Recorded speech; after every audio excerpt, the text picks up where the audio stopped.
Oke.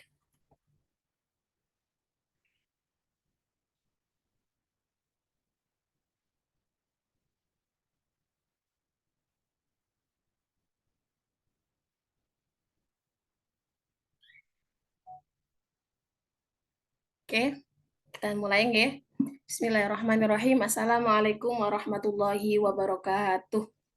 Waalaikumsalam warahmatullahi wabarakatuh. Selamat sore, Bapak. Tidak ada bapaknya, ding. Ibu-ibu yang solihah, yang cantik-cantik, yang baik hati. Terima kasih atas waktunya untuk meluangkan waktunya mengikuti sesi diseminasi dalam aksi nyata tugas saya di pendidikan guru penggerak, yakni pada modul 1.4 tentang budaya positif. Izinkan saya untuk menyampaikan apa yang saya dapatkan selama belajar di guru penggerak kemarin. Bapak Ibu, tidak perlu perkenalan lama-lama ya. Saya Gisna Nur Amalia dari SMP Negeri 2 Kalipuro. Nah, ini untuk partisipannya ada sebagian memang guru-guru SMP Negeri Kalipuro 2, dan kemudian ada teman-teman dari guru penggerak satu kelas, ada Bu Koyim, Bu Yuri, dan lain sebagainya. Terima kasih waktunya, guys. Sekali lagi, mudah-mudahan apa yang akan kita laksanakan hari ini berjalan dengan lancar dan mendapatkan uh, keberkahan, manfaat untuk kita semuanya. Amin, amin, ya Rabbal Alamin. Sebelum Zoom kita mulai untuk materinya, izinkan saya untuk memimpin berdoa terlebih dahulu. Oke. Berdoa menurut keyakinan masing-masing. Untuk yang muslim, monggo membaca Al-Fatihah di dalam hati nggih. Ala hadiniya wa ala kunniyatin sholihah. Al-Fatihah.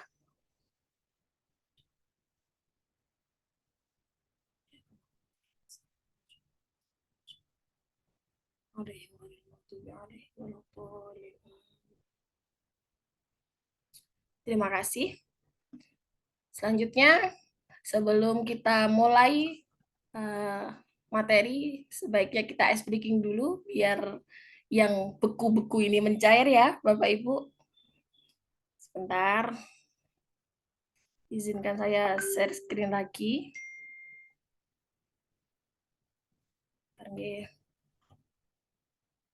Loh, kok tidak ada?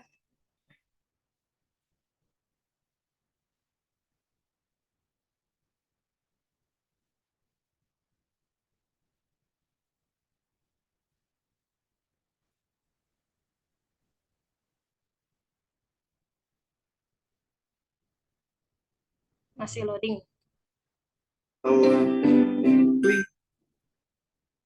Nah, ini ada video ya. Monggo kameranya diaktifkan. Kita ice breaking dulu biar suasananya tidak terlalu kaku, terlalu apa namanya, grogi ini ya. Biar mencair, monggo ibu-ibu semua. Ya, biar tidak tegang, betul sekali. Monggo dimulai nggih. Oke. Dilihat dulu, nanti kita tirukan lagi ya.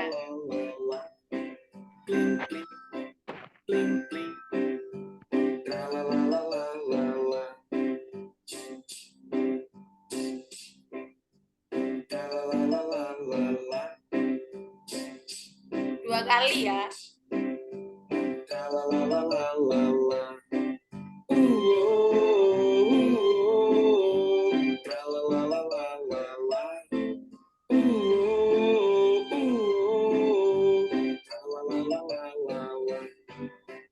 Nah, begitu, nggih. Bisa dimulai nggih? Kita mulai bareng-bareng. Boleh mikrofonnya dihidupkan, dinyalakan biar rame suasananya. Kameranya dinyalakan. Monggo Bu Desi yang semangat ya. Yo.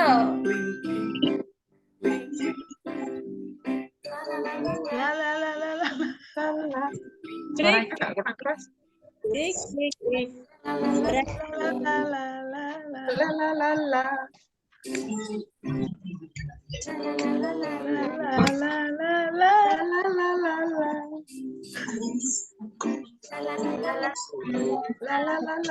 Lah kok alik tangane.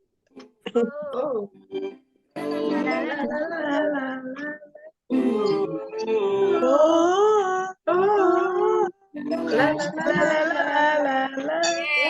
Mantap. Hey. Terima kasih Bapak Ibu hebat. Gak ada bapaknya, maaf. Ibu-ibu yang hebat-hebat. Selanjutnya ini saya bisukan semuanya nggih untuk mikrofonnya. Saya akan memulai eh, penyampaian materi untuk disiplin positif. Kita semua belajar bersama-sama nggih Bapak Ibu. Tidak ada niatan untuk menggurui atau yang lainnya. Nggih. Sudah keluar? Sudah. Nggih. Sudah muncul. Ini materi yang akan kita bahas bareng-bareng. Kita belajar tentang aksi nyata di budaya positif. Yang mana budaya positif ini saya pelajari dengan teman-teman guru penggerak di modul pertama. Alhamdulillah dalam pendidikan guru penggerak kali ini saya dan teman-teman sudah memasuki modul 2. Mudah-mudahan diberikan kekuatan ya, kemudahan untuk menyelesaikan program guru penggerak yang 9 bulan ini ke depannya. Amin. Nah, sebelum sesi kelas kita dimulai, Ibu-Ibu, monggo kita sepakati apa yang harus kita lakukan, laksanakan, menyepakati kelas ini guna untuk jalannya diskusi pada sore hari ini. Monggo silakan ditulis di kolom komentar, di obrolan. Menurut ibu-ibu apa yang disepakati di kelas ini, boleh minum, boleh santai, monggo. Tadi berdoa nggih. Saya beri contoh berdoa tadi sudah kita laksanakan. Selanjutnya monggo jenengan tulis di obrolan. Ada tulisan obrolan itu nggih? Monggo.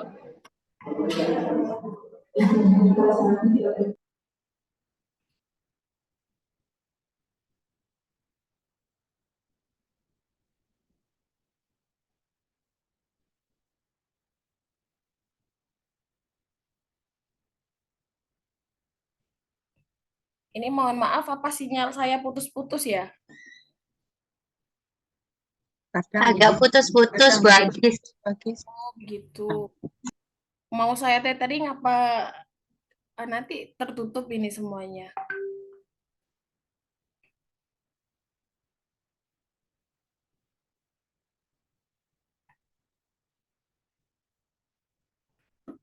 Bentar nggih. Saya cek lagi untuk sinyal.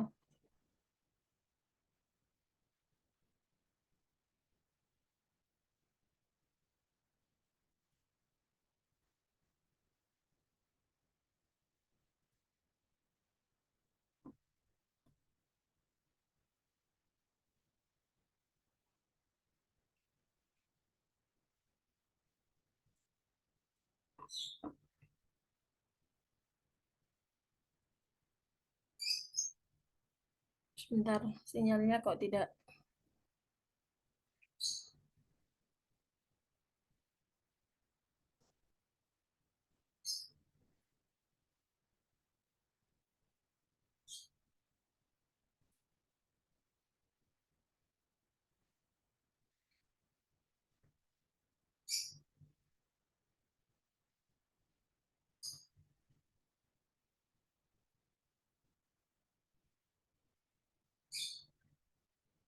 Bagaimana, Ibu-ibu?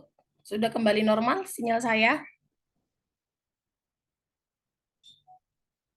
Sudah, Mbak Agis, sudah. Sudah, nggih. Kalau sudah, kan saya bacakan ya, ini sudah ada 8 chat untuk kesepakatan kelas kita sore hari ini. Nih, yang pertama, suaranya nggak dengar. Oh, Bunda Messi nggak dengar suaranya. Yang pertama, menghargai pendapat orang lain yang disampaikan oleh Bu Yuri. Kemudian yang kedua, boleh sambil ngemil ya, Bu. Oke, gimana Bapak Ibu? Bapak, gimana Ibu boleh ngemil ya? Nanti kalau memang ngemil di off kan Bagi ya, ya. Ya. dibagi di grup ya. Oke. Kemudian senang dan bahagia. Oke, mengikuti kelas sore hari ini kita harus dengan rasa bahagia dan senang. Kemudian kamera tidak harus on, game, monggo menyesuaikan game Ibu. Kalau memang ada kendala atau sesuatu, monggo tidak harus on. Mengikuti kegiatan sampai selesai, monggo. Kemudian mic saat diseminasi harap di-off-kan. Baik. Boleh sambil nyambi ngurut Bluetooth tuh. Boleh. Ini sepertinya uti-uti nih ya. Monggo, gimana ibu-ibu kita sepakat nggih? Boleh minum, boleh ngemil, nggak selalu on kamera nggih? Kalau memang setuju, monggo kasih jempolnya itu di stiker. Boleh? Oke. Terima kasih. Selanjutnya, ice breaking tadi sudah. Kemudian kita sudah menyepakati membuat kesepakatan kelas pada sore hari ini. Selanjutnya, ini kesepakatan kelas ini. Sebentar, Bu. Kesepakatan kelas tadi yang sudah kita bikin bersama-sama bisa dilakukan atau diterapkan di dalam kelas ibu-ibu semuanya. Sebagai bentuk apa? Untuk kesepakatan yang dibuat bersama-sama. Tapi tidak hanya dibuat, juga ditaati, dilaksanakan secara bersama-sama. Nah, selanjutnya yang pertama ada paradigma belajar. Paradigma, menurut ibu-ibu paradigma ini apa nggih? Silakan boleh berpendapat. Kalau memang mau berpendapat silakan dinyalakan untuk mikrofonnya ibu-ibu. Paradigma, kita belum menyentuh paradigma belajar nggih. Untuk paradigma saja.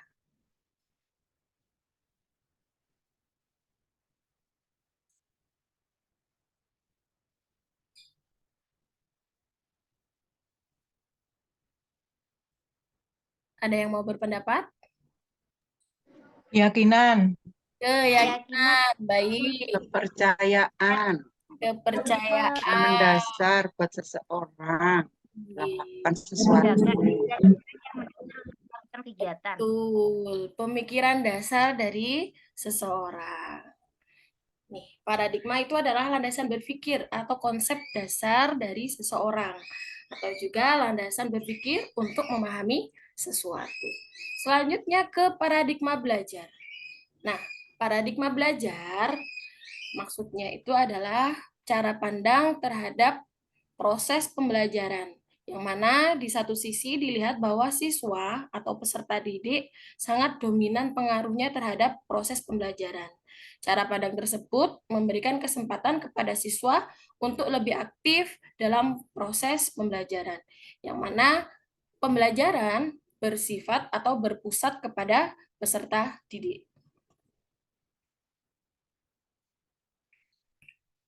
Nah, ada kalimat terumpang, dengan kita rajin belajar, maka kita akan apa nggih Ibu-ibu kira-kira nggih?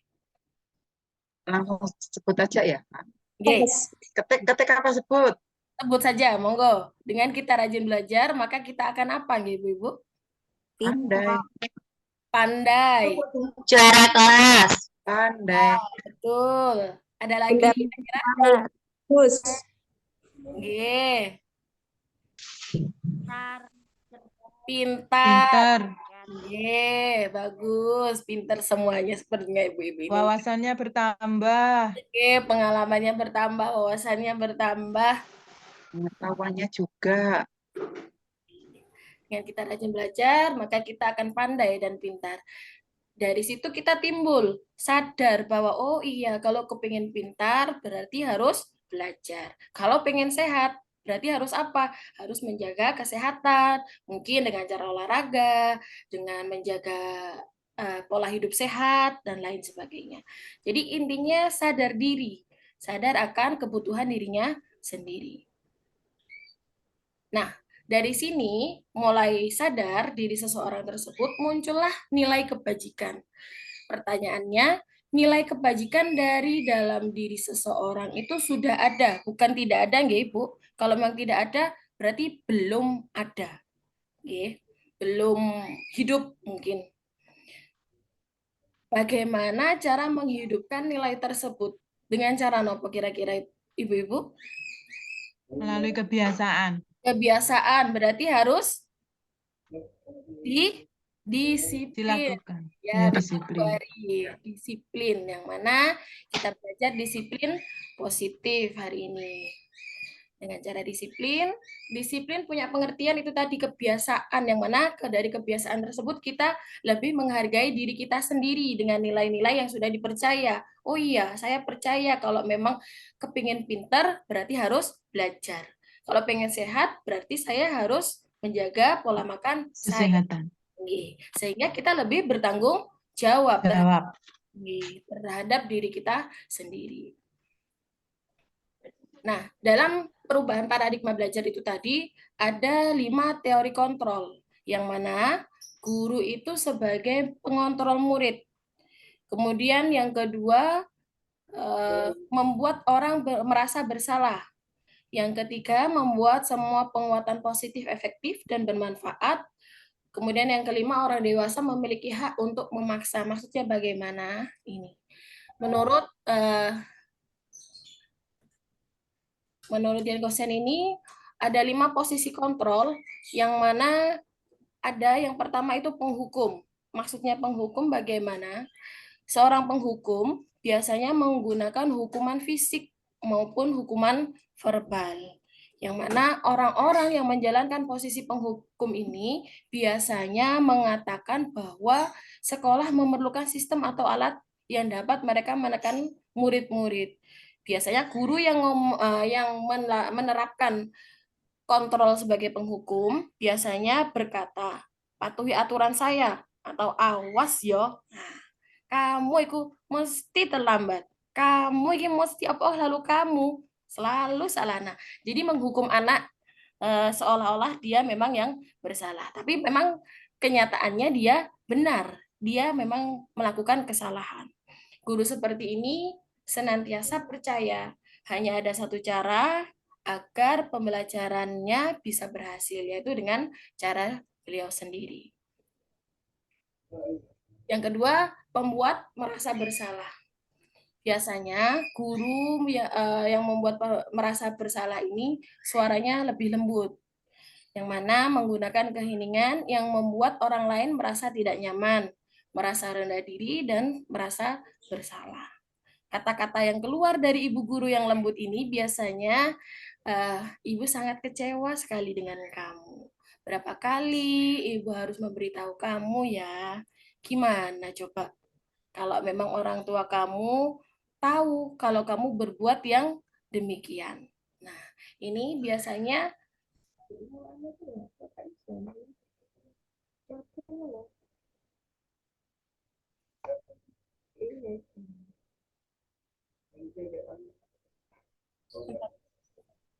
Nah, ini biasanya guru yang demikian, sebentar Ibu, ada kendala sebentar. Ya. Biasanya guru yang membuat merasa bersalah ini memiliki penilaian diri yang buruk terhadap diri mereka. Murid merasa tidak berharga dan telah mengecewakan orang-orang yang sudah disayanginya. Yang ketiga, posisinya sebagai kontrol sebagai teman. Nah, biasanya kalau guru dalam posisi ini ada dua kemungkinan, ya. Ada kemungkinan manfaat dan mudorotnya atau kerugiannya. Guru di posisi ini tidak akan menyakiti murid, namun tetap berupaya mengontrol murid melalui persuasi. Kemudian, posisi teman pada guru biasanya negatif ataupun positif. Posisi di sini berupa hubungan baik yang terjalin antara guru dan murid. Guru di posisi teman ini menggunakan hubungan baik dan humor untuk mempengaruhi seseorang. Sebentar.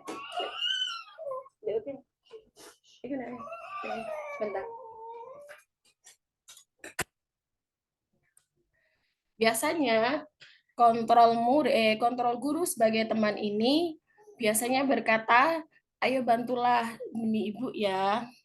Ayo ingat tidak bantuan Ibu selama ini. Ya sudah, kali ini tidak apa-apa. Nanti Ibu bantu bereskan. Jadi seolah-olah posisi kita sebagai guru itu temannya mereka. Adapun hal negatif dari posisi teman ini, bila suatu saat guru tersebut tidak membantu murid tadi, dia akan merasa kecewa. Dan biasanya berkata, saya pikir ibu atau bapak adalah teman saya. Kenapa kok bukan dibela ya? Tapi merasa dilindungi, lebih dilindungi. Murid merasa dikecewakan dan tidak mau lagi untuk berusaha. Hal lain yang mungkin timbul adalah murid hanya akan bertindak untuk guru tertentu dan tidak untuk guru lainnya.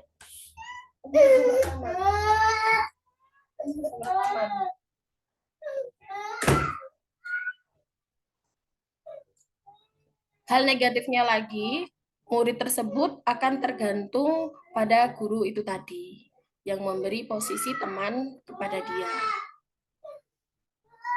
Selanjutnya, kontrol sebagai pemantau, yang mana berarti mengawasi. Pada saat kita mengawasi ini, kita bertanggung jawab penuh atas perilaku orang-orang yang kita awasi. Posisi pemantau berdasarkan pada peraturan dan konsekuensinya. Dengan menggunakan sanksi atau konsekuensi, kita dapat memisahkan hubungan pribadi kita dengan murid-murid sebagai orang yang lagi menjalankan posisi pemantau. Biasanya seorang pemantau mengajukan pertanyaan, peraturannya apa? Sanksi apa atau konsekuensi apa yang harus kamu dapatkan? Apa yang telah kamu lakukan? Nah, biasanya dia sebagai kontrol pemantau. Yang mana kontrol pemantau ini sangat mengandalkan perhitungan atau data yang dapat digunakan sebagai bukti atas perilaku seseorang. Yang terakhir, ini sebagai posisi kontrol manajer. Yang mana manajer ini adalah posisi di mana guru berbuat sesuatu bersama dengan murid, kemudian mempersilahkan murid untuk mempertanggungjawabkan perilakunya. Kemudian juga mendukung murid agar dapat menemukan solusi atas permasalahannya sendiri. Seorang manajer ini telah memiliki keterampilan di posisi teman maupun di posisi pemantau. Dengan demikian, bisa jadi di waktu-waktu tertentu kembali kepada kedua posisi. Jadi bisa berubah. Kalau memang anak ini perlu kita di posisi pemantau, ya dilaksanakan kontrolnya sebagai pemantau. Kalau memang anak tersebut membutuhkan kita di posisi teman, kita menyesuaikan harus di posisi teman. Nah, maka itu kita perlu mengacu kepada restitusi. Nah, kita nanti belajar restitusi nggih Ibu, yang mana dapat menjadikan murid kita sebagai seorang manajer, pemimpin untuk dirinya sendiri. Itu tadi ada 5 kontrol nggih.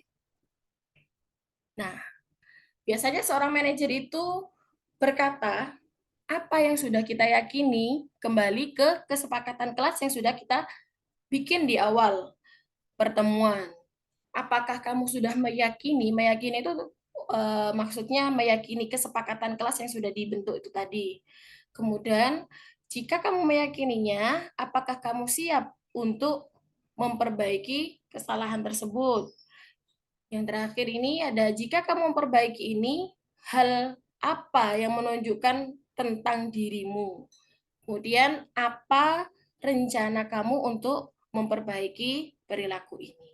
Nah, tugas seorang manajer ini bukan untuk mengatur perilaku seseorang ya, yang mana kita sebagai guru yang fungsinya ada kontrol sebagai manajer, guru membimbing murid untuk dapat mengatur dirinya sendiri. Seorang manajer bukannya memisahkan murid dari kelompoknya, maksudnya itu pilih kasih seperti itu, nggih. Tapi mengembalikan murid tersebut di kelompoknya dengan lebih baik dan diberikan penguatan untuk dirinya. Ini ada posisi kontrol yang sudah saya terapkan. Sebentar nih. Coba saya bagikan.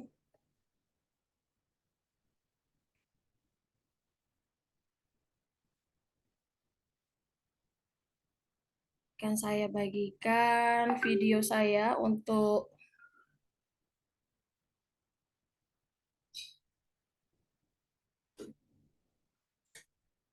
bentar nggih.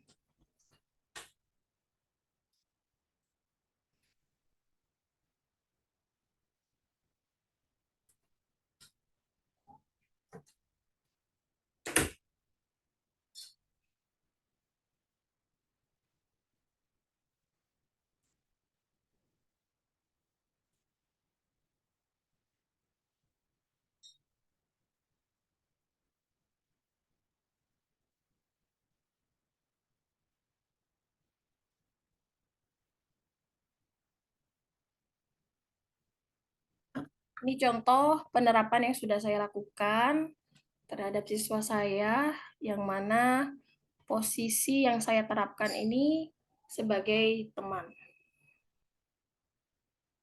Sebentar, masih loading. Posisi kontrol teman.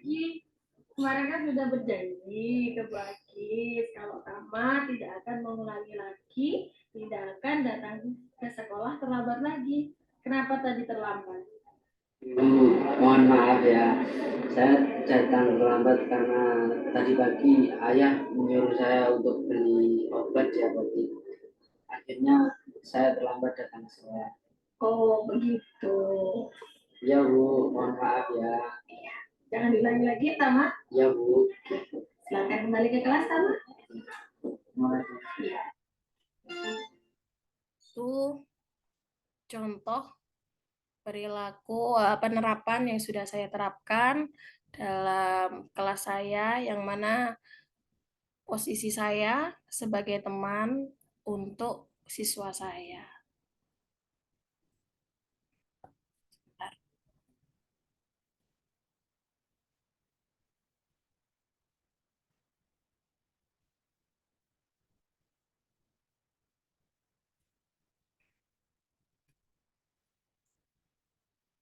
Ini ada tabel, Ibu-ibu. Tindakan guru, mari kita berdiskusi bersama. Ada beberapa kasus, 3, 4, 5, 6, 7 ini. Ya, ada 7 tindakan guru. Menurut jenengan ini hukuman atau konsekuensi? Monggo, dibaca dulu.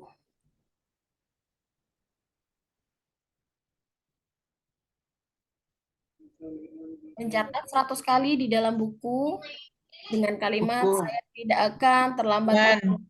Ini Nomor 1 termasuk hukum. hukuman atau konsekuensi nggih? Nomor 1 hukuman. Nah, yang nomor 2 lari-lari Hukuman. Hukuman. Hukuman. Yang ketiga murid Nomor diminta 3 untuk hukuman. Hukuman juga. hukuman. Menggantikan kertas tugas teman yang telah dicoret-coret. Konsekuensi. Konsekuensi. Membersihkan tumpahan air di meja tulis karena tersenggol. Konsekuensi. Kemudian murid disuruh untuk mengenakan sepatu seharian di sekolah karena Hukuman. hukuman. Kemudian lari mengelilingi lapangan basket 2 kali karena terlambat 10 menit. Hukuman. Ikut hukuman. Ke ataskan lagi, Tante. Sudah, ini. Iya. Oh, sudah. Jawabannya Konsekuensi karena dia kan olahraga. iya. Temannya tadi kan sudah pemanasan, dia kan belum Pelajaran pemanasan. PJOK. Betul Nah, sekali. kan plus Yang pas pertama itu pelajaran. tadi salah satu. Yang kedua hukuman, yang ketiga juga termasuk kategori hukuman, yang keempat itu konsekuensi. Konsekuensi. Hukum, konsekuensinya. Yang kelima juga konsekuensi, yang keenam itu menghukum. Disuruh tidak mengenakan mengatur Tidak pakai sepatu. ya. Dan yang terakhir, kenapa konsekuensi? Karena itu memang pelajaran PJOK untuk pemanasan. Betul sekali. Terima kasih Bu-ibu hebat. Salah satu ternyata ya. Selanjutnya perbedaan hukuman dan konsekuensi. Hukuman itu sesuatu yang menyakitkan yang harus terjadi, yang dirasakan oleh murid kita. Okay. Kemudian hukuman membuat anak sakit fisik. Nah, kalau memang memukul, dia lebih sakit fisiknya, tidak hanya fisik tetapi juga hati. Dan ini untuk jangka waktu lama. Siswa akan lebih mengingat-ingat apa keburukan kita dibanding dengan 1000 kebaikan kita. Karena apa? Sudah menyenggol atau menyentil dari hati anak tersebut. Yang ketiga, anak membenci kedisiplinan. Yang keempat, dia merasa terpaksa. Selanjutnya, mendorong anak menyakiti diri sendiri, konsep diri yang buruk. Selanjutnya, anak belajar untuk menyembuhkan kesalahan, berbohong, karena ketahuan salah, nanti saya dihukum. Nah, ini kesannya nanti membuat anak berbohong. Dan selanjutnya, marah, anak merasa marah, bersalah, dan dipermalukan. Apalagi kita menghukumnya di depan teman-temannya mereka. Nah, ini peserta didik atau siswa merasa dirinya tidak dihargai oleh gurunya. Beda dengan konsekuensi, Bu Ibu. Kalau konsekuensi itu sesuatu yang memang harus terjadi, yang mana konsekuensi ini membuat anak merasa tidak nyaman dalam jangka waktu pendek. Mungkin, oh yo kesel saya, kok iso sih kongkon ngepel, ambil bu agis, aku mulai menjatuhkan minuman temennya. Ya keselnya mungkin marahnya pada waktu itu. Okay. Tidak sampai dihukum atau disakiti fisiknya, mboten. Itu konsekuensi. Selanjutnya, anak menghargai disiplin. Nah, lebih bertanggung jawab terhadap apa yang sudah dilakukan. Kemudian stimulus atau rangsangan, kemudian memberikan mereka tanggapan, mendorong anak agar lebih mudah untuk menyesuaikan diri, kemudian konsep diri yang baik, anak belajar untuk mematuhi peraturan. Selanjutnya, kehilangan hak dibuat tidak nyaman atau diasingkan untuk sementara, tidak selamanya, dalam waktu jangka pendek. Ini identitas gagal dan identitas sukses, yang mana dari disiplin ini ada namanya hukuman, Bu. Ada namanya restitusi, kemudian ada namanya apa nih? Aduh. Bentar. Ada namanya konsekuensi. Identitas gagal itu termasuk apa? Yang hukuman. Karena hukuman ini tadi membuat hal-hal yang negatif, lebih ke negatif untuk peserta didik kita. Jika sebaliknya, kalau disiplin yang memberikan anak-anak itu restitusi, kemudian konsekuensi, itu berbeda lagi dengan hukuman, tidak membuat hal-hal yang negatif kepada peserta didik kita. Jika disiplin yang konsekuensi itu tadi membuat anak netral perasaannya. Kemudian beda lagi dengan restitusi, yang mana restitusi ini membuat hal-hal yang positif kepada anak tersebut. Nah, nilai-nilai kebajikan yang ingin dicapai oleh setiap anak Indonesia kita kenal dengan profil pelajar Pancasila. Insya Allah sudah hafal semua, Ibu-ibu. Ada nyanyiannya juga, ada 6 dimensi profil pelajar Pancasila. Yang pertama beriman, bertakwa kepada Tuhan Yang Maha Esa. Kemudian yang kedua mandiri. Yang ketiga bernalar kritis. Yang keempat berkebinekaan global. Yang kelima gotong royong. Dan yang keenam kreatif. Selanjutnya kebutuhan dan perilaku manusia. Nah, menurut William Glasser ini, kebutuhan manusia itu ada 5. Yang pertama, kebutuhan untuk bertahan hidup. Yang kedua, kasih sayang dan rasa diterima. Yang ketiga, kebebasan. Yang keempat, kesenangan. Dan yang kelima, penguasaan. Kebutuhan dasar ini yang pertama, bertahan hidup. Bertahan hidup ini kebutuhan yang mana bersifat fisiologis.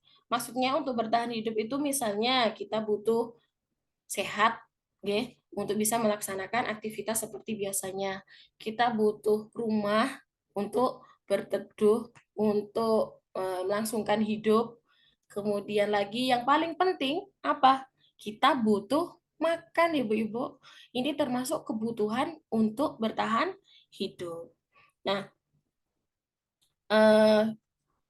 selanjutnya yang kedua, kasih sayang dan rasa diterima. Maksudnya bagaimana? Kasih sayang dan rasa diterima ini termasuk dalam kebutuhan yang psikologis. Yang mana kalau yang pertama kebutuhan untuk bertahan hidup itu fisiologis, yang kedua psikologis. Pada umumnya anak-anak yang memiliki kebutuhan dasar kasih sayang ini dan rasa ingin diterima yang lebih tinggi, ingin disukai, kemudian ingin diterima oleh circle-nya, dengan teman-temannya, dengan lingkungannya. Mereka juga biasanya akrab dengan orang tuanya, tetapi tidak menutup kemungkinan ada peserta didik kita yang tidak akrab mungkin dengan orang tuanya. Biasanya mereka ini mempunyai semangat untuk belajar. Karena apa? Karena suka pada gurunya. Nah, biasanya seperti itu. Kemudian yang ketiga, kebebasan. Kebebasan ini bukan kebebasan, oh bebas saya memilih tidak sekolah, saya memilih hidup, memang hidup pilihan. Tapi kebebasan ini dalam garis-garis tertentu. Anak-anak yang memang membutuhkan kebebasan ini, menginginkan pilihan mereka, atau mereka perlu banyak bergerak, menyukai hal-hal yang baru mungkin, yang menarik, dan suka mencoba-coba. Apalagi peserta didik kita, Ibu-ibu, SMP mungkin yang teman-teman guru penggerak yang lain di SD mungkin masih anak kecil, seneng lari-lari. Kalau SMA mungkin anak yang sudah proses dewasa. Tapi kalau SMP ini anak yang nanggung proses peralihan dari masa anak-anak dari SD mau ke dewasa. Nah, ini di titik kebebasan yang seperti ini, nanggung ini di masa SMP. Mereka ingin mencoba-coba. Oh, lek ngene piye yo? Aku dipiekno yo. Lek ngene aku kepiye. Nah, ini posisi kontrol guru SMP menurut saya ini harus lebih ekstra dalam hal peralihan menentukan kebebasan peserta didik kita. Kemudian yang keempat, bentar ada yang kelupaan ini, yang ketiga kebebasan. Anak-anak siswa kita pengen bebas dalam pembelajaran, beda dengan materi yang ada dengan keinginan siswa-siswa kita. Bebas kalau menurut mereka itu jam kos. Nggih, benar nggak Ibu-ibu? Bebas Bu, jam kos, Bu kasih tugas. Nah, itu menurut mereka bebas, merdeka. Apakah kurikulum merdeka itu seperti itu, memberikan kebebasan kepada siswanya untuk memilih apa yang dia inginkan, mereka sukai, kan boten, masih dalam garis tertentu. Nah, ini yang keempat, kesenangan. Kesenangan ini semuanya manusia butuh kesenangan, gitu. Kepingin seneng, kepingin bebas, ya. Yang mana kebutuhan akan kesenangan ini, atau bahasa Inggrisnya fun, ya. Kebutuhan untuk mencari kesenangan, kepingin tertawa, kepingin bermain, terus gimana caranya kita pembelajaran di dalam kelas ini juga membuat hati anak-anak kita bahagia, senang. Oh, kapan Bu Ari masuk kelasnya kita lagi? Ayo main-main. Nah, itu sudah saya dapatkan, Ibu-ibu. Karena apa? Karena pembelajaran setelah pendidikan guru penggerak tahu teorinya, oh seperti ini. Siswa kita menginginkan kebebasan, menginginkan mereka senang. Gimana caranya belajar itu bahagia. Tidak melulu anak-anak tugas halaman 1 sampai ini tolong dicatat ya. Ini memang butuh mencatat. Mencatat, dengan cara mencatat mungkin anak-anak kita dengan cara mencatat mereka membaca, tetapi tidak terus-menerus harus mencatat. Mereka juga butuh kebebasan, butuh bahagia, butuh tertawa. Oke. Seperti itu. Biasanya siswa yang sudah senang hatinya, disenangkan dulu hatinya anak-anak. Kalau sudah senang, biasanya mereka lebih konsentrasi untuk menerima pembelajaran kita.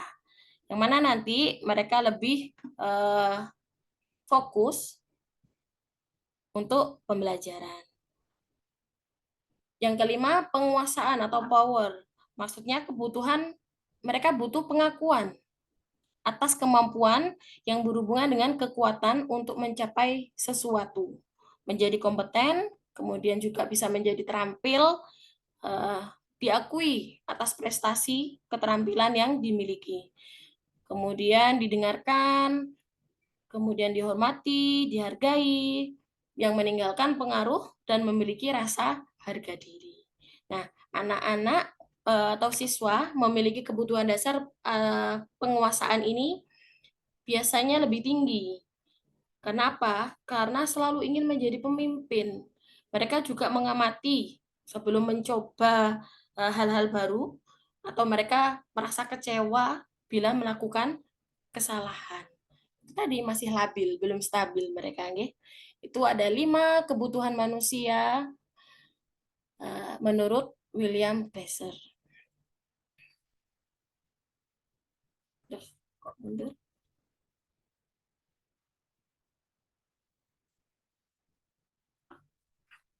Nah, selanjutnya ada teori motivasi perilaku manusia, yang mana ada motivasi eksternal dan motivasi internal.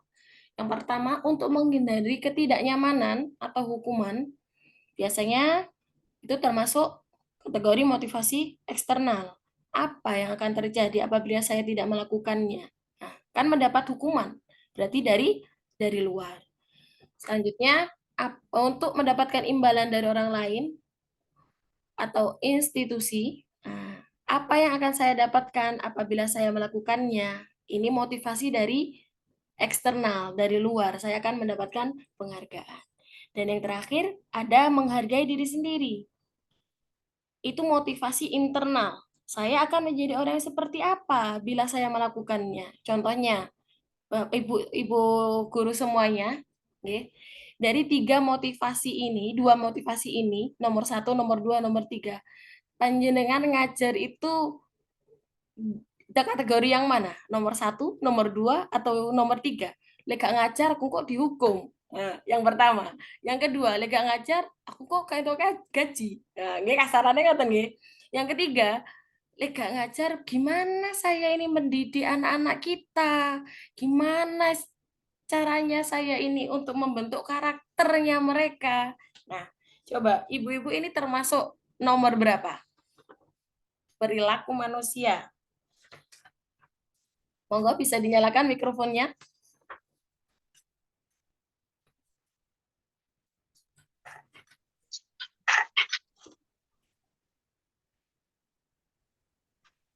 Yang mana ibu-ibu? Iya, yang betul anak nomor 3 dong. Iya dong. Harus yang nomor 3. Nanti jangan-jangan ongkos Bu Aris nggak ada. Enak, kurikulumnya nggak ada. Wis, saya bebas tidak akan mendapat hukuman dari Bu Aris. Memang pada dasar awal kenyataannya Bu Enggak lah. tidak. Yang Ya. betul nomor 3, tapi kayaknya saya enggak nomor 3, Dek. Nomor 2 ya Bu ya. Dapat gaji. Tapi kalau bukan nggak nomor 3, pas tertentu aja. Ya, gitu ya. Tapi memang yang betul ini adalah kita sebagai guru untuk menghargai diri Diri sendiri. Nanti gak jam kos, gak ngajar yang kelas, bagaimana kita membentuk karakter murid-murid kita itu menghargai dirinya sendiri. Meskipun tarawih ya ono embel-embele nomor 2 itu tadi ya Bu ya.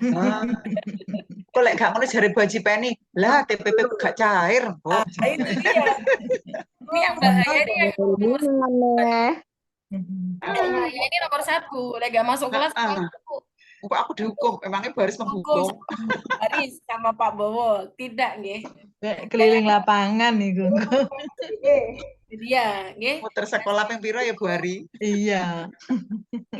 Kita di posisi guru dari ini menurut teorinya Dian Gosen nggih, ada motivasi eksternal dan internal yang mana kita sebagai guru harusnya ini poin ketiga, motivasi dari internal, yang mana motivasi ini tujuan dari disiplin positif yang kita pelajari hari ini.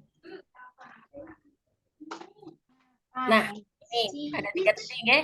Ada yang pertama menghindari ketidaknyamanan atau hukuman, yang kedua mendapatkan imbalan atau penghargaan orang lain, dapat gaji dan TPP. Yang ketiga, ini menjadi orang yang mereka inginkan dan menghargai diri sendiri dengan nilai-nilai yang mereka percaya. Harusnya guru di posisi nomor 3, ya. Belajar menghargai dirinya sendiri. Selanjutnya ada pertanyaan ini. Bagaimana cara kita menerapkan nilai kebajikan toh? Saya ulangi lagi, mohon maaf.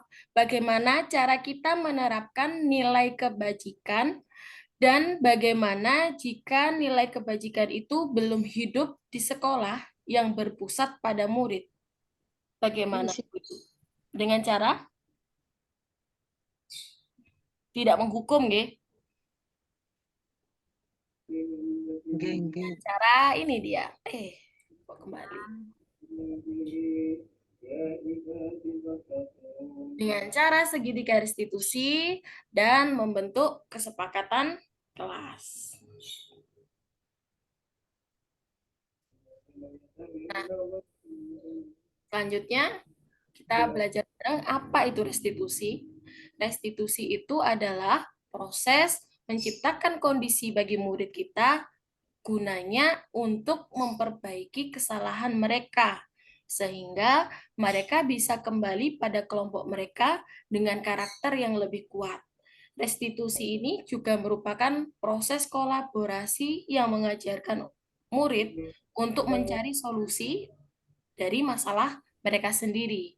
Dan restitusi ini membantu murid berpikir tentang orang seperti apa yang mereka inginkan atau tujuannya mereka menjadi orang yang seperti apa. Dan bagaimana mereka harus memperlakukan orang lain.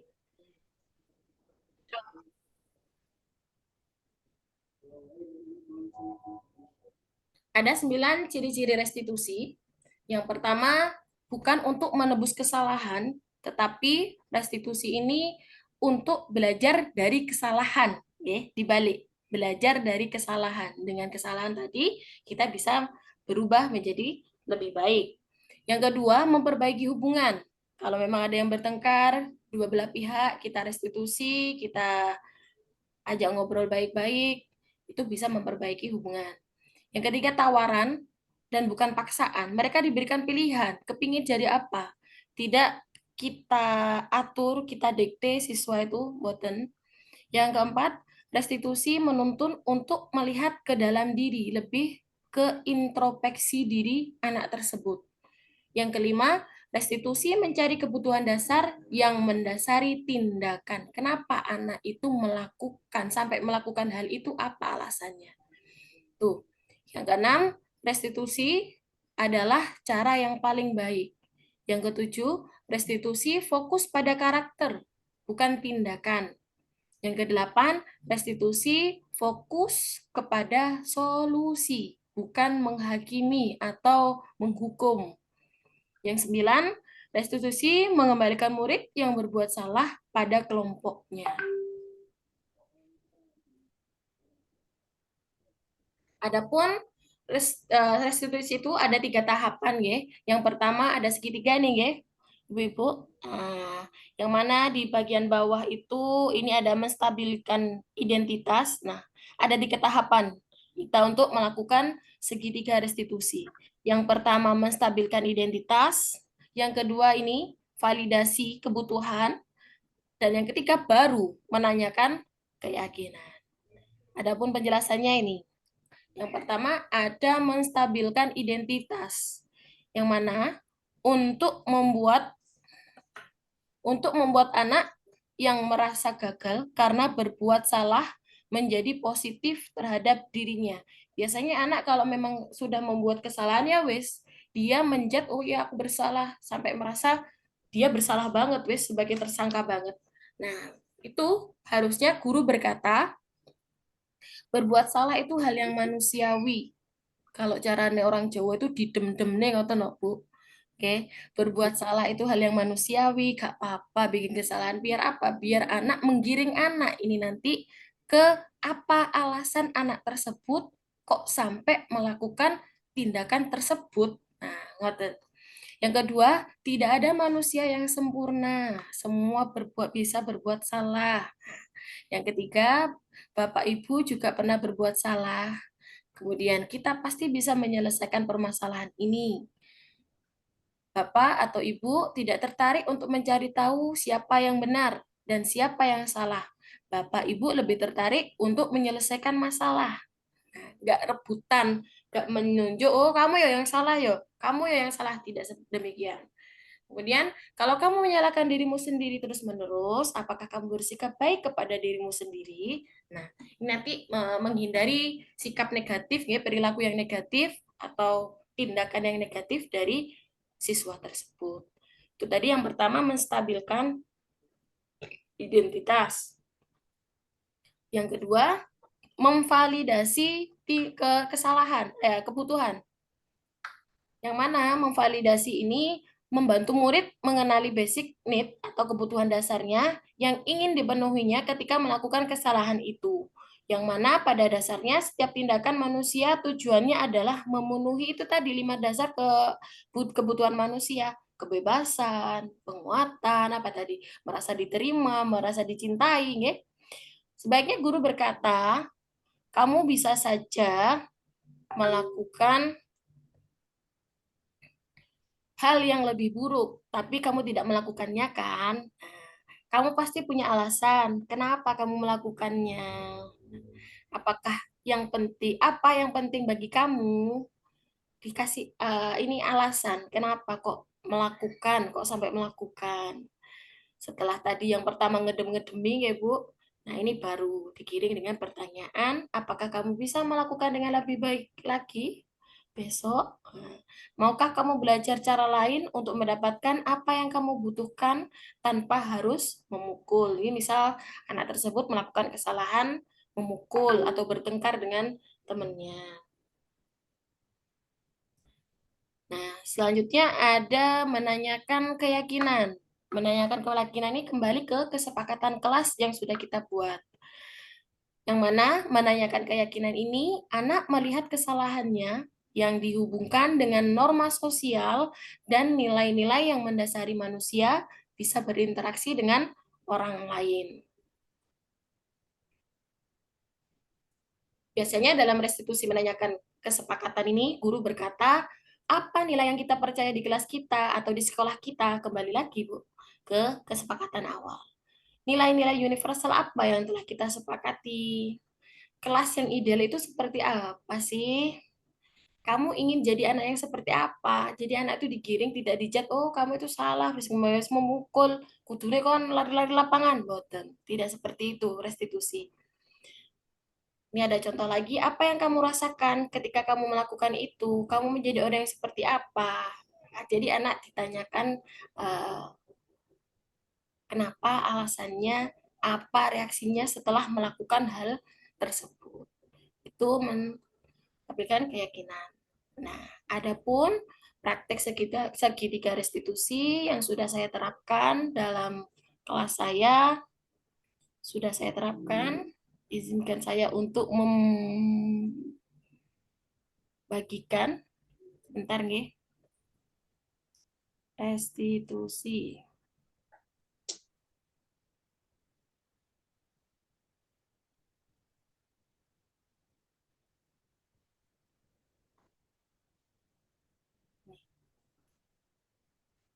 Restitusi.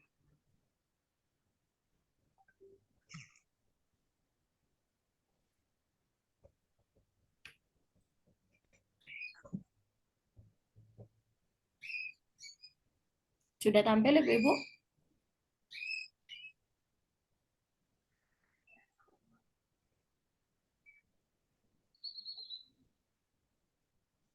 Videonya belum jalan, Mbak. Ampun. Belum muncul. Muncul itunya, drive-nya tapi belum jalan. Oh, nggih, masih Videonya. Belum muncul. Bentar nggih.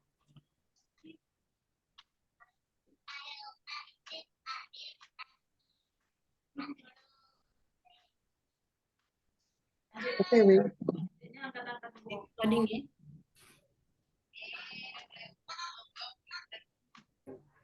Assalamualaikum warahmatullahi wabarakatuh. Saya Agisna Nur Amalia, calon guru penggerak Angkatan 9 dari SMP Negeri 2 Kalipuro, Kabupaten Banyuwangi. Video kali ini menjelaskan tentang segitiga restitusi untuk menyelesaikan suatu permasalahan di sekolah saya. Segitiga restitusi ialah suatu proses dialog yang dijalankan oleh guru ataupun orang tua agar dapat menghasilkan murid yang mandiri dan bertanggung jawab. Segitiga restitusi terdapat 3 tahapan. Yang pertama, ada menstabilkan identitas, kemudian validasi tindakan yang salah, dan menanyakan keyakinan.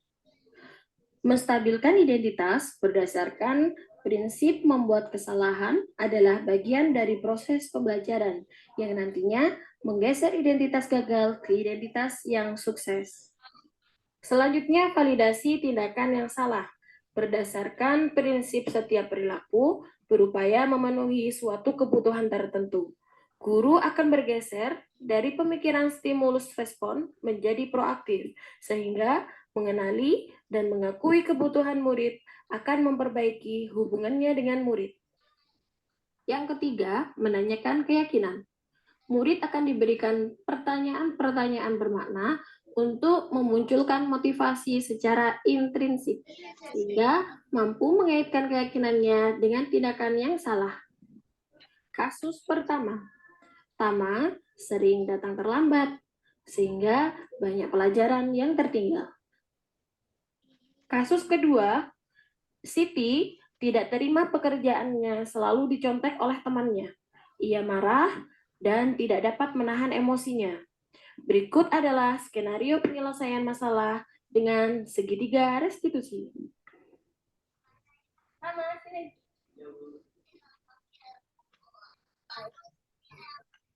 Tadi mendapatkan laporan dari Polisier. Katanya Rama sering datang ke sekolah berapa kali. Berapa kali datang terlambatnya? Sudah 4 kali menurut Rama. Terlambatnya.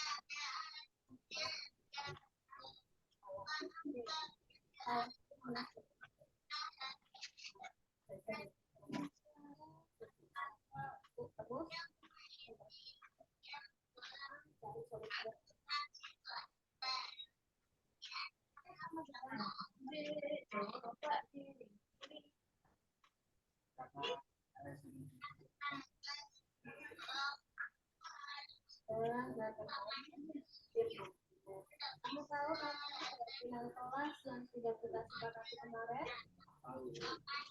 Kalau mau datang ke sekolah dengan terlambat itu sudah sesuai tidak dengan kata-kata? Tidak sesuai.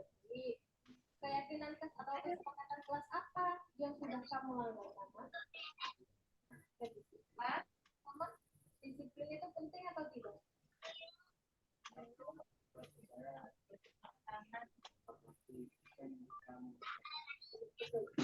Dari waktu itu sangatlah penting dan sangat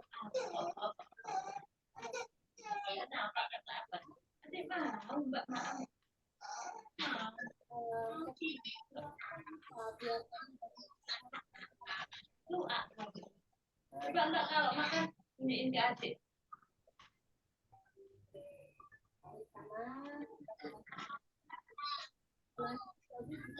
bekerjasama dengan orang tua. Terima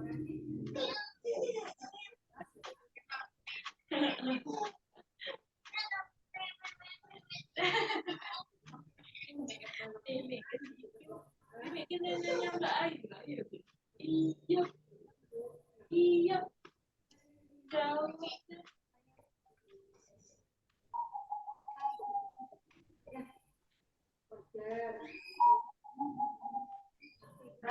Mbak Aira.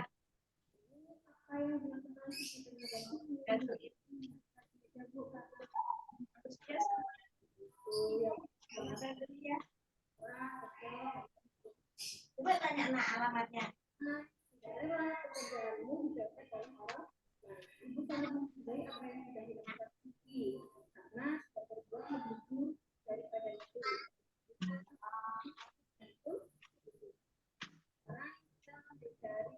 solusi atau memberikan bagaimana tindakan yang Siti harus lakukan. Sekarang kita coba pikirkan tindakan yang sudah Siti lakukan sampai menggebrakan baja itu, apakah sudah sesuai dengan keyakinan atau kesepakatan kelas kita? Tidak, kalau tidak sesuai. Menurut Siti, kesepakatan atau keyakinan kelas apa yang sudah Siti lakukan?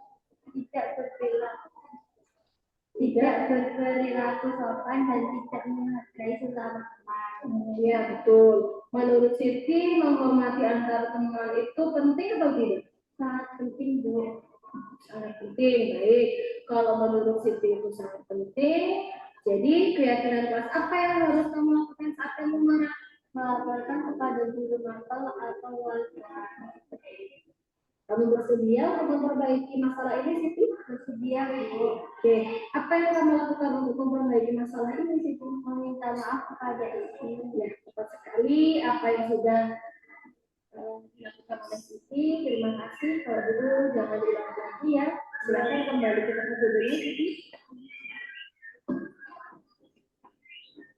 Assalamualaikum warahmatullahi wabarakatuh. Perkenalkan, nama saya Muhammad Asyidya Pratama dari kelas 8A. Terima kasih Bu Agis. Saya sangat senang diajak berdiskusi dengan Bu Agis untuk menemukan solusi atas kesalahan yang telah saya lakukan.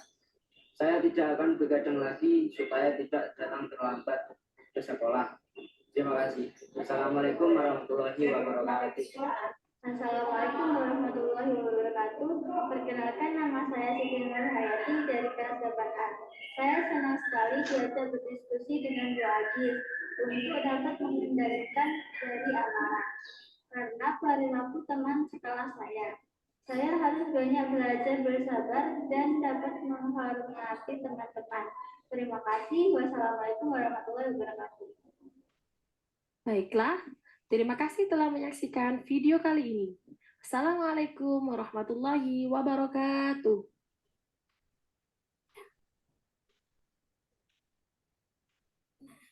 Itu tadi contoh video yang sudah saya terapkan dalam segitiga restitusi, yang mana saya sendiri baru tahu juga dalam mengikuti program guru penggerak ini. Kemudian saya bisa mengamalkan, bisa menerapkan di kelas saya, di sekolah saya, yang mana itu merupakan positif untuk saya sendiri. Anak-anak lebih terbuka, lebih enjoy untuk cerita, mengatakan hal yang sebenarnya tanpa takut, tanpa harus dihukum oleh Bu Agis. Memang tidak semua guru mungkin yang bisa belum bisa ya, belum menerapkan hal ini. Monggo kita semuanya, khususnya saya pribadi, lebih sabar, ekstra sabar untuk menghadapi siswa-siswa kita yang unik dengan keunikannya mereka sendiri. Saya yakin mereka berbuat demikian ada alasannya. Dengan cara bagaimana kita tahu alasan mereka? Dengan cara menjalankan segitiga restitusi. Baik, selanjutnya saya akan melanjutkan lagi. Mana ini materinya ya? Sebentar.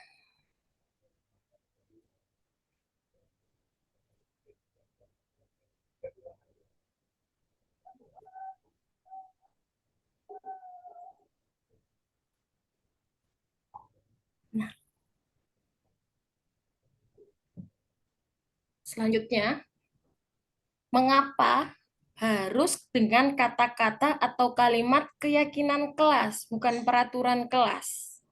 Oke, biasanya kan ada tata tertib kelas. Siswa tidak boleh membuang sampah sembarangan. Kemudian siswa tidak boleh datang terlambat. Biasanya seperti itu. Sekarang kenapa kok harus keyakinan kelas, bukan namanya atau kata-katanya peraturan kelas? Bagaimana menurut ibu-ibu? Monggo barangkali yang mau berpendapat, mikrofonnya dinyalakan.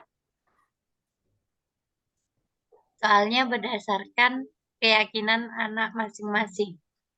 Oke, keyakinan atau kesepakatan yang sudah eh, akan dibuat, nggih Bu Amel ya, keyakinannya mereka. Ada lagi mungkin? Kalau peraturan mereka kalau nggak melakukan mereka harus apa merasa nanti salah dan di. Tapi kalau keyakinan bahwa mereka ya apa yang dia lakukan itu adalah sesuatu yang memang yang sebenarnya atau yang sebaiknya. Oke, betul. Jadi, kenapa kok namanya keyakinan kelas atau kesepakatan kelas, bukan peraturan kelas? Nah, alasannya ini, Bu-Ibu. Coba perhatikan pertanyaan berikut. Mengapa kita memiliki peraturan tentang protokol kesehatan, yakni harus menggunakan masker dan mencuci tangan setiap saat? Nah, jawabannya adalah mungkin jawaban ibu-ibu untuk kesehatan, untuk menjaga keselamatan biar tidak terkena virus. Nah, dari situ muncullah nilai keselamatan atau nilai kesehatan ini tadi yang disebut menjadi keyakinan. Nah, jadi sadar penuh mereka melakukan atau melakukan tindakan yang berkaitan dengan keyakinan itu tadi. Oke, tidak terpaksa. Yakni keyakinan itu nilai-nilai kebajikan atau prinsip-prinsip universal yang disepakati bersama secara universal, lepas dari latar belakang suku, negara, bahasa, maupun agama. Nah, bentar.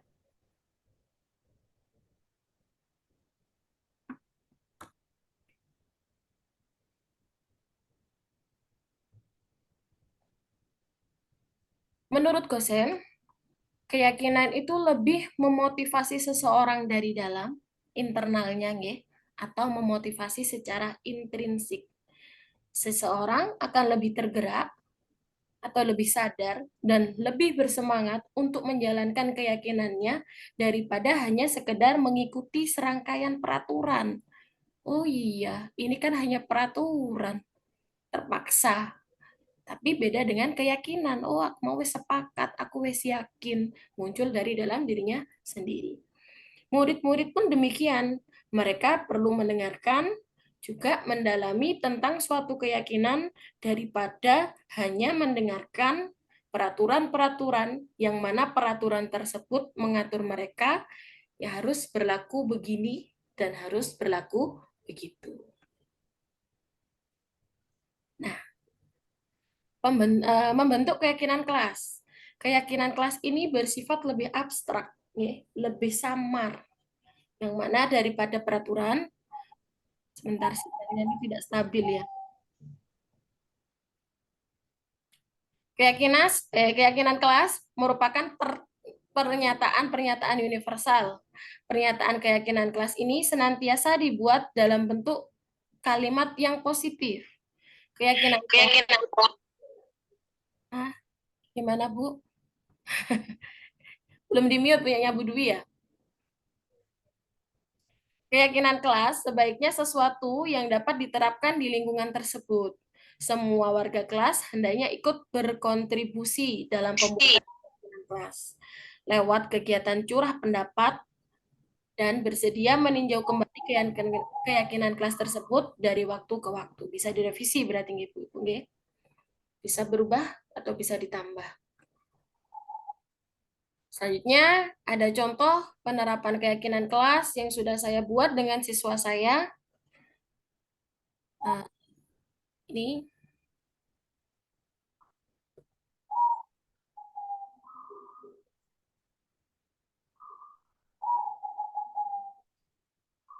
bentar, masukkan semua.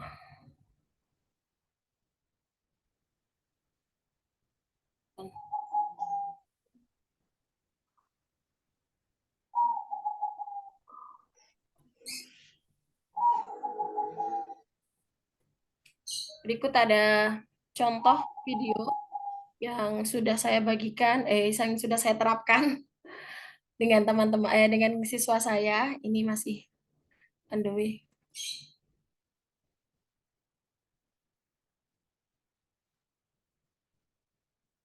Bismillahirrahmanirrahim. Assalamualaikum warahmatullahi wabarakatuh. Waalaikumsalam.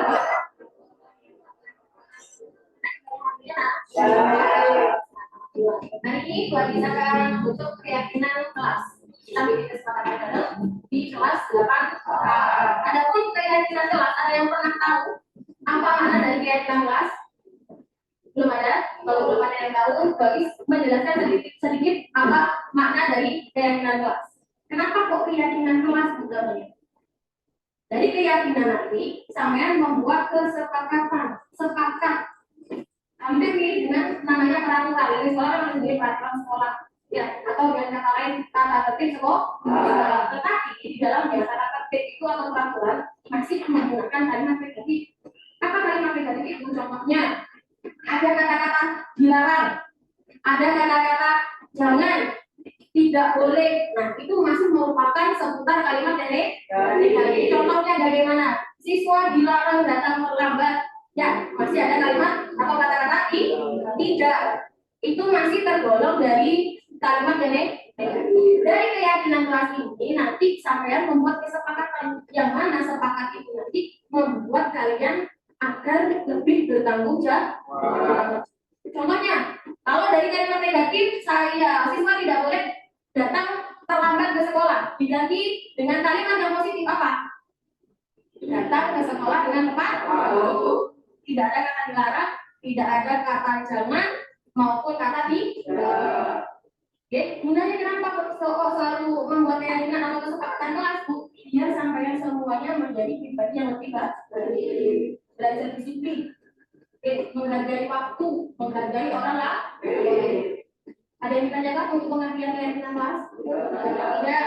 Kalau tidak, silakan Bu Agis memberikan kesempatan kepada kalian untuk membuat satu saja kesepakatan kelas. Dengan kalimat yang positif, tapi setiap anak berbeda-beda. Coba silakan buat satu-satu. Ya, jangan menggunakan kalimat atau kata-kata tidak atau dilarang.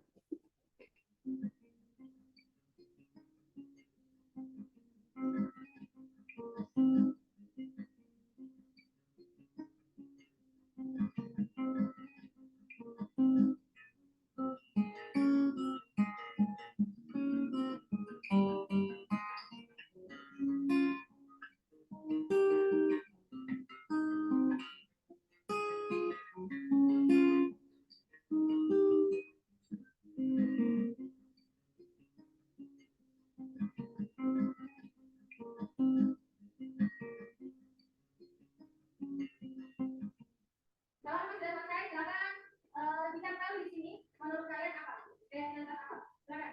Kalian. Ya.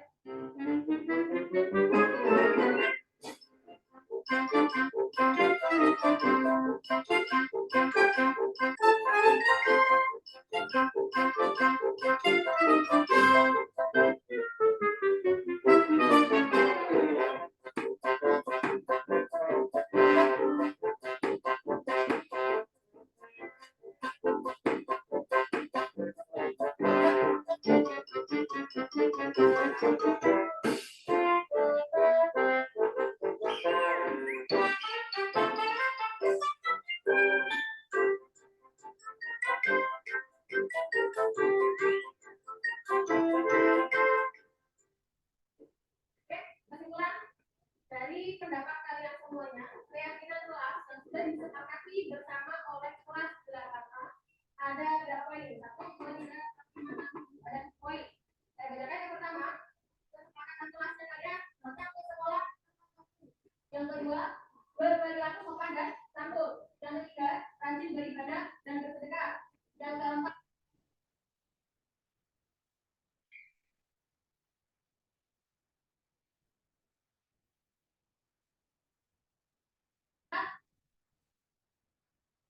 membuang sampah pada tempatnya. Yang kelima, meminta izin jika ini keluar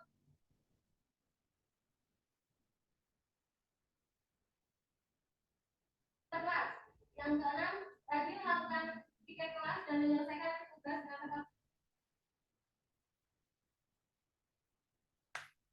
waktu. Ya, jadi sama menyelesaikan tugas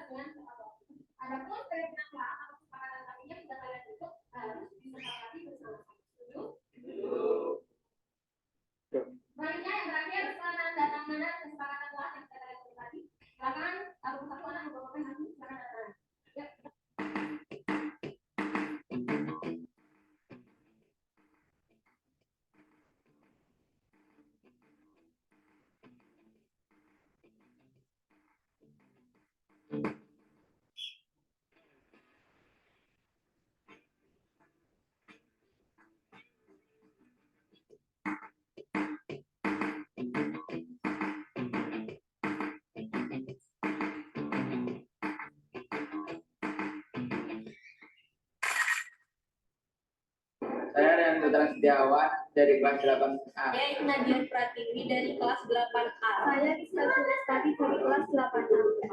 Saya Marcelino Lizenanda dari kelas 8A.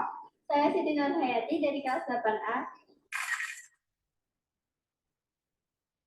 Bahagia. Senang. Sangat seru. Sangat senang. Sangat bahagia. Sangat penting. Penting sekali. Sangat penting. Sangat penting. Sangat penting. Agar bisa menumbuhkan rasa tanggung jawab. Karena bisa menghargai orang lain. Agar bisa menumbuhkan kedisiplinan. Karena bisa saling menghargai. Agar bisa menjadi lebih baik. Oke, terima kasih. Itu tadi contoh dari penerapan yang sudah saya lakukan untuk membuat kesepakatan atau keyakinan kelas yang sudah saya terapkan di kelas saya.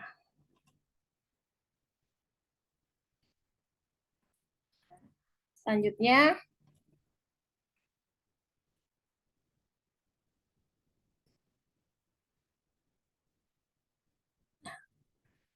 itu tadi materi dari saya, Ibu-Ibu. Selanjutnya yang terakhir ini ada refleksi. Saya ada 3 pertanyaan yang saya berikan kepada ibu-ibu semuanya. Monggo barangkali yang mau menjawab bagaimana dengan pembelajaran atau belajar barusan.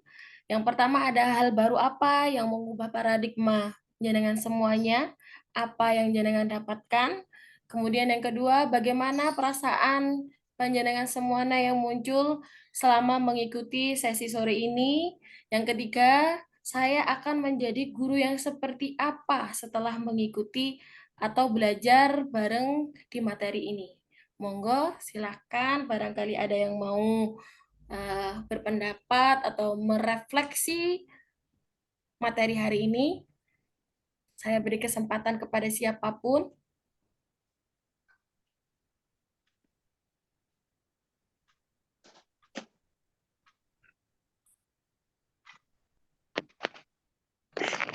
Haris ya. Oke, monggo Bu Aris.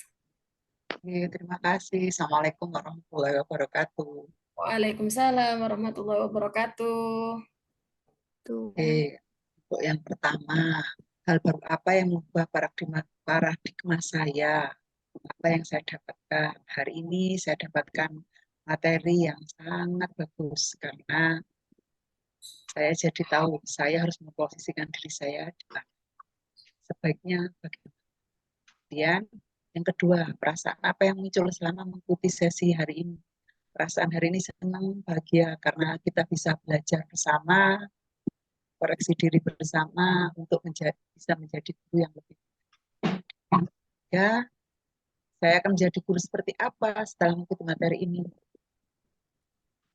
Sebaiknya atau seharusnya saya jadi guru yang seperti manajer, ya sebagai teman, ya juga sebagai pemantau. Jadi seorang manajer tidak sebagai pendukung ataupun juga tidak sebagai orang yang memojokkan siswa. Berusaha untuk mengajak mereka menyadari apa yang seharusnya mereka ketahui. Kalau mereka melakukan kesalahannya bukan karena mereka istilahnya kalau dia salah kita tidak memojokkan dia, tapi dia menyadari kesalahan apa yang sudah dia lakukan. Terima kasih. Terima kasih Bu Aris. Ya. Ayo Bu Agis. Monggo Bu Ari merefleksi sore ini. Ya, terima kasih. Assalamualaikum warahmatullahi wabarakatuh. Waalaikumsalam. Pertama, Waalaikumsalam. hal baru apa yang mengubah paradigma saya? Yang saya dapatkan ternyata ilmu baru yang luar biasa manfaatnya, dan saya itu baru tahu kalau selama ini saya banyak salahnya setelah menerima ilmu Sama dari belajar Bu Ari. iya banyak salahnya setelah mengikuti ilmu dari Bu Agis ini, ya. Untuk perasaan ya luar biasa senang dan bahagia. Jadinya tahu, oh ternyata yang saya lakukan itu salah besar. Jadi yang paling banyak itu saya sukanya menghukum anak tanpa kadang-kadang tidak tahu permasalahannya apa. Yang penting gue salah ya tetap salah gitu lah. Ternyata ini sesuatu yang luar biasa, jadi saya sangat bahagia sekali ya. Yang saya inginkan yaitu menjadi guru ya sebagai teman dengan mereka, kemudian sebagai sahabat atau sebagai ibu pengganti orang tua yang ada di rumah atau sebagai maksudnya bukan sebagai eh, penguasa gitu. Kalau menurut saya seperti itu, Mbak Agis. Terima kasih. Assalamualaikum warahmatullahi wabarakatuh. Betul, Mbak Adi. Ada satu lagi kira-kira dari teman-teman guru yang merefleksi sore ini satu saja. Saya, Mbak. Oh, monggo. Mbak Amel wis ngomong. Oh, Bu Gina ada nggak apa-apa dah. Ganti Ya Anda. wis Mbak Bu Amel Gina aja aja wis. dah, Mbak. Dua-duanya aja dah. bicara Dua-duanya Mbak nggak apa-apa, Agis. nggak apa-apa. Iya, Mbak. Monggo, saya kasih kesempatan. Siapa dulu ini Mbak? Bu Gina, Bu Gina. Oh, Bu Gina dulu, Oh Mbak monggo Bu Gina Gina. ya wis. Ya wis Assalamualaikum warahmatullahi wabarakatuh. Waalaikumsalam warahmatullahi wabarakatuh. Untuk refleksi hari ini, yang pertama hal baru yang saya dapatkan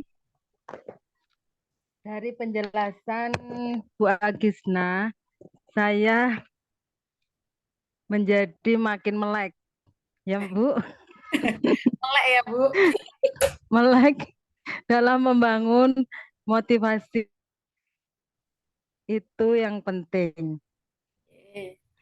Motivasi internal. Karena motivasi eksternal atau yang selama ini biasa diterapkan, namun sebenarnya ada dampak negatif jika dilanjutkan, nggih Bu Agisna, nggih. Betul sekali, Bu Gina. Nggih. Dan Yang kedua, perasaan apa yang muncul selama mengikuti sesi ini? Saya sangat termotivasi untuk menerapkan disiplin dengan motivasi yang berasal dari dalam diri. Intrinsik akan lebih baik menurut saya Bu Agisna, nggih. mantap, luar biasa, Bu Gina. Dan yang ketiga, Yang ketiga, saya akan menjadi guru. Itu bisa jadi manajer, bisa menjadi teman bagi murid-murid saya. siap, mantap, luar biasa. Terima kasih, Bu Gina.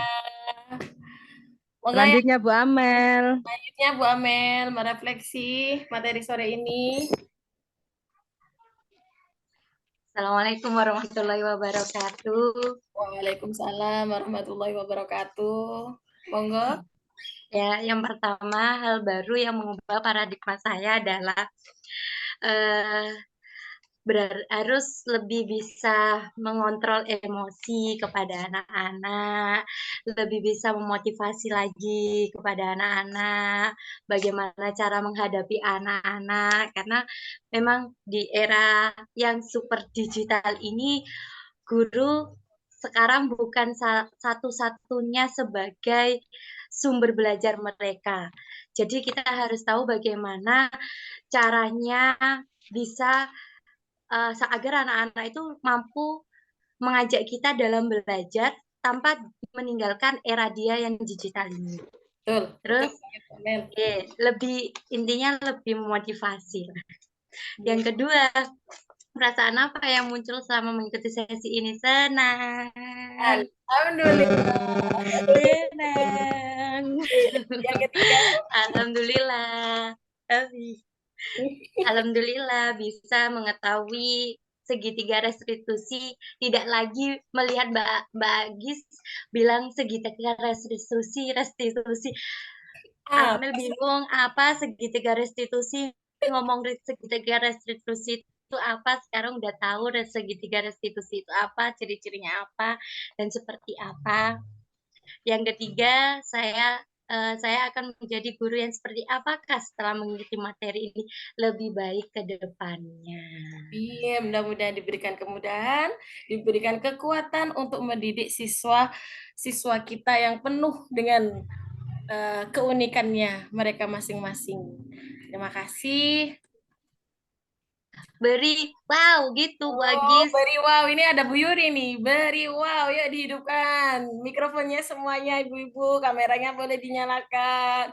Beri way. Beri Wow. Beri way, wow. Terima kasih. Matur nuwun. Sekian kita belajar sore hari ini. Mudah-mudahan apa yang sedikit, mudah-mudahan bermanfaat untuk kita semuanya. Selanjutnya sebelum saya akhiri, kita sesi foto bersama, nggih. Tapi saya kok tidak tahu ini ya untuk memfoto ini. Di print screen aja, Mbak. Print screen. Coba ini Printnya ditutup dulu. Oh iya. Ditutup.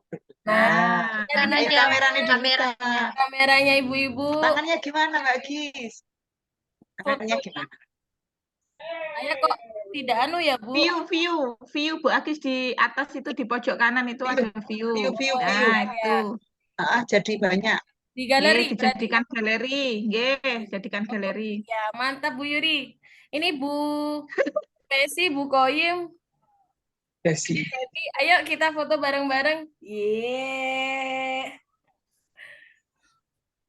Mantap. Monggo bergaya. Saya tidak bisa bergaya ini karena saya men-screenshot. 1.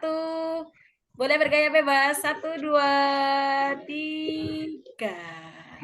Bentar, saya save dulu. Lagi dong. Lagi. Ya dong.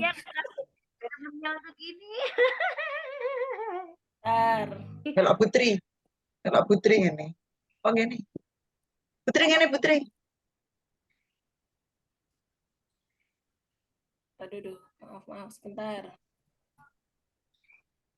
Lagi? Lope. 1. Lope kecil. Ya. Lope. 1, 2, 3. Bentar, saya save lagi. Sampun. Sudah? Sampun. Kalau begitu, saya ucapkan terima kasih kepada ibu-ibu hebat, ibu-ibu yang solihah banget ini, ya. Mudah-mudahan bermanfaat untuk kita semuanya. Kurang lebihnya saya mohon maaf yang sebesar-besarnya. Mari kita akhiri sesi materi sore hari ini dengan ucapan hamdalah bersama-sama. Alhamdulillahirabbil alamin. Terima kasih Bu-ibu, monggo silakan bersih-bersih rumah, silakan lanjut aktivitasnya. Mohon maaf mengganggu waktunya. Saya akhiri. Assalamualaikum warahmatullahi wabarakatuh. Waalaikumsalam warahmatullahi wabarakatuh. Live, nggih.